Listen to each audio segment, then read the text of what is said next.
জামাই খাবি, বিটি খাবি, দেওয়ার খাবি, ভাসুর খাবি, সব খেয়ে দিও একটা ঝিকা চলবে। তো মায়েরা তো বলতে পারবেন কোন দায়িত্ব বাকি রইল?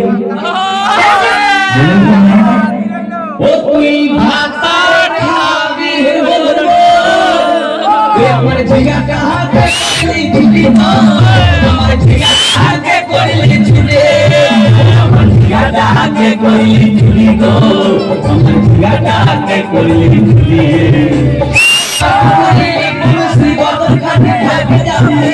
আমার ঝিকাটা হাতে করলি ছুটি গো, আমার ঝিকাটা হাতে করলি ছুটি, আমার ঝিকাটা হাতে করলি ছুটি গো, আমার ঝিকাটা হাতে করলি ছুটি, আমার ঝিকাটা হাতে করলি ছুটি গো, আমার ঝিকাটা হাতে করলি ছুটি, আমার ঝিকাটা হাতে করলি ছুটি গো, আমার